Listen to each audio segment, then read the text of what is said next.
अस्सलाम वालेकुम students, welcome to my channel BS notes. Students, हम जो कोर्स पढ़ रहे हैं उसका टाइटल है discrete mathematics with applications by doctor Abdurrahman and doctor Shahid Mobin. Students, हमने इस कोर्स का चैप्टर नंबर 1 डिस्कस कर लिया था। चैप्टर नंबर 1 हमारे पास था सेट्स एंड ऑपरेशंस। अब हम चैप्टर नंबर 2 स्टार्ट करने वाले हैं और चैप्टर नंबर 2 में हमारे पास है introduction to logic and proofs. आज लेक्चर में हम कुछ डेफिनेशंस डिस्कस करते हैं इस चैप्टर से रिलेटेड, जो कि नेक्स्ट यूज़ होनी है स्टूडेंट्स। तो ये चैप्टर का नेम हमारे पास क्या है? Introduction to logic and proofs.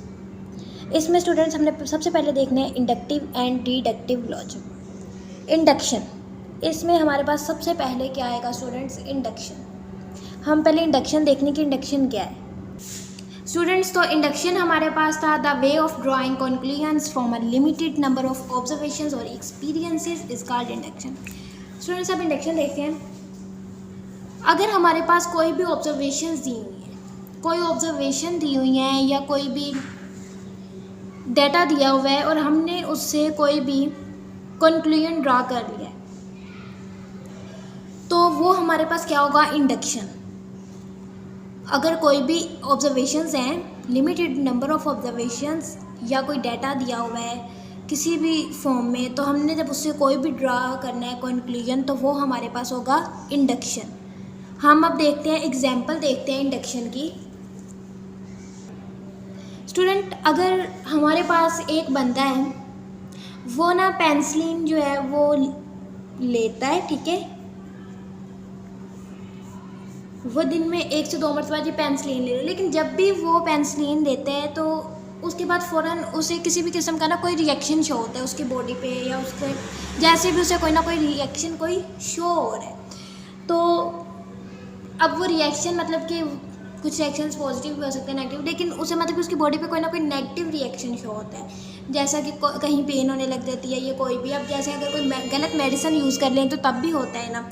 तो हमने इस चीज़ से क्या हमने ड्रॉ करना है कंक्लूजन कि जब भी वो आदमी मेडिसिन ले रहा है एक, तो उसके फ़ौरन बाद जब उसका रिएक्शन शो हो रहा है, तो वो मेडिसिन जो है वो उसके लिए एलर्जिक है, मतलब कि उसे इस मेडिसिन को यूज़ करने से एलर्जी हो जाती है। तो ये हमने एक यूज़ किया, हमने एक कंक्लूजन जो है वो ड्रॉ किया है इस चीज़ को देखते हुए।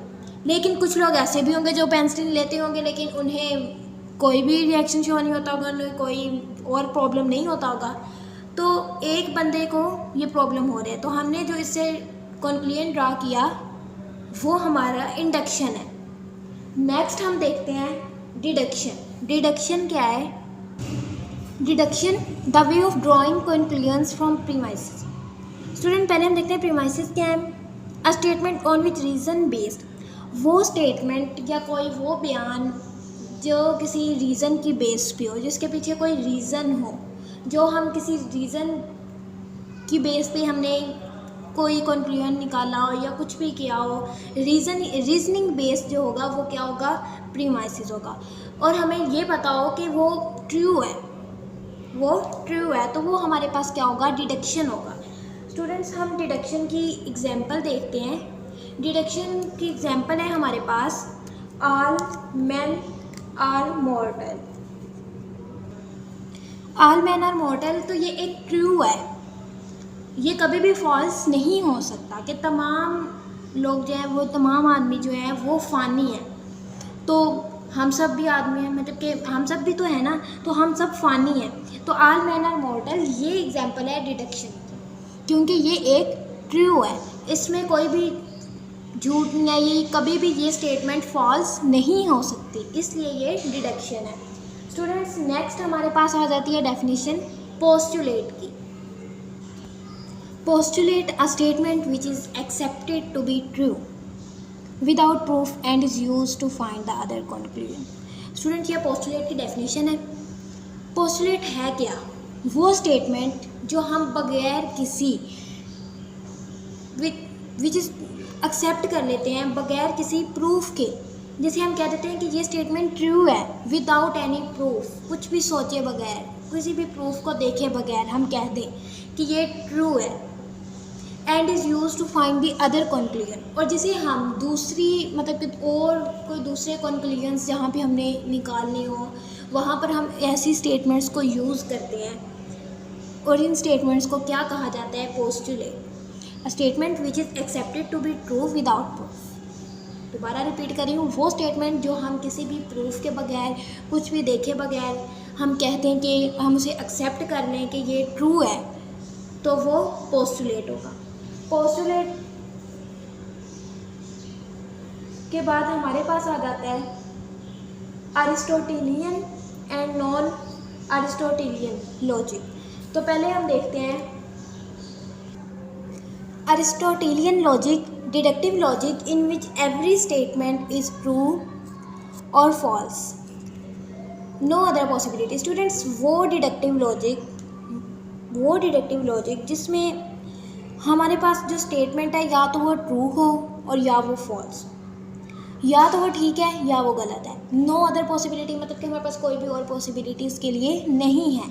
हमने या तो ट्रू के सेंस में बात करनी है या फॉल्स के सेंस में बात करनी है, हमने जस्ट ट्रू या फॉल्स ही बोलना है उसके बारे में। उसके अलावा हमारे पास कोई पॉसिबिलिटी नहीं है कि हम उस पर कोई कमेंट करें किसी भी स्टेटमेंट पर। तो वो हमारे पास क्या है? Aristotelian logic.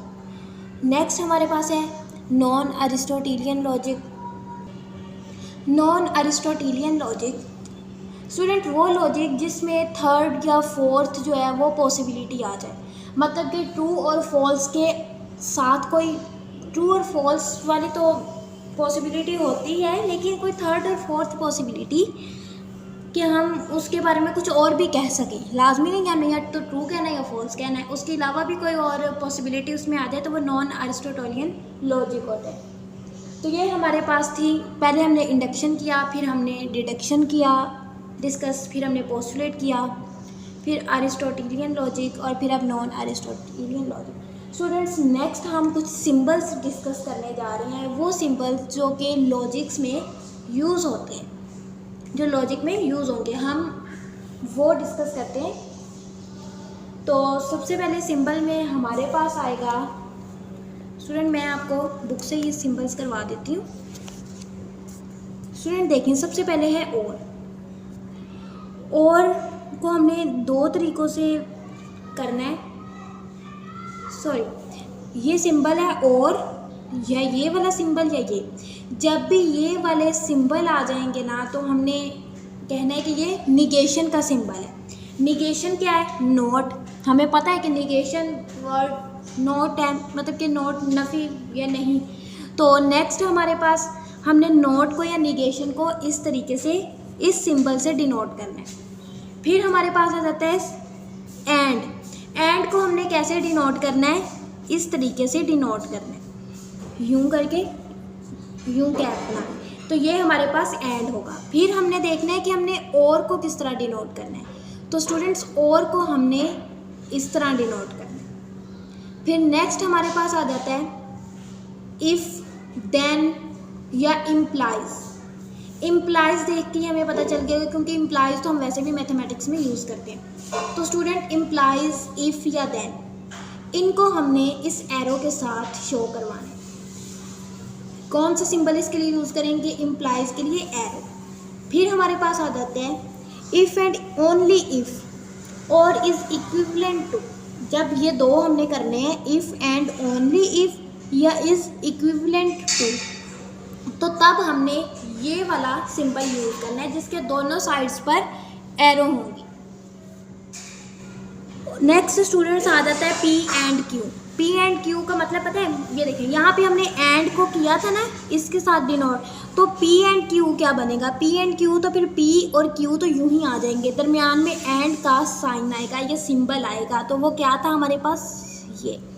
तो स्टूडेंट, फिर पी एंड क्यू को हम इस तरह से डिनोट करेंगे। नेक्स्ट हमारे पास आ जाता है पी और क्यू। पी और क्यू, तो और को हमने किस तरह करना है? यूं है और का साइन हमारे पास, तो स्टूडेंट्स हमने पी और क्यू को यूं डिनोट किया। फिर हमारे पास आ जाता है इफ़ पी देन पी, या P Q, P implies Q. तो स्टूडेंट्स, ये एक एरो लगा के, जो ऊपर उन्होंने हमें सिंबल्स बताए थे, नीचे उनको थोड़ा सा यूज़ करके बताया और कुछ नहीं है। P if and only if Q और इनके दरमियान दोनों साइड पे क्योंकि इफ़ एंड ओनली इफ़ आ गया था या इक्विवेलेंट आ जाए तो हमने ये वाला साइन यूज़ करना है। तो ये हमने कुछ सिंबल्स थे वो भी डिस्कस कर लिए। तो स्टूडेंट्स ये हमारा आज का लेक्चर था जो कि चैप्टर नंबर 2 की डेफिनेशंस थी, इंट्रोडक्शन था चैप्टर नंबर 2 का। नेक्स्ट लेक्चर में हम चैप्टर नंबर 2 से रिलेटेड कुछ टर्म्स ही डिस्कस करेंगे जो कि एक्सरसाइज 2.1 में यूज़ होंगी। स्टूडेंट्स काइंडली चैनल को सब्सक्राइब करें ताकि आने वाले न्यू लेक्चर्स आप तक पहुंचते रहें। नेक्स्ट लेक्चर तक के लिए अल्लाह हाफिज़।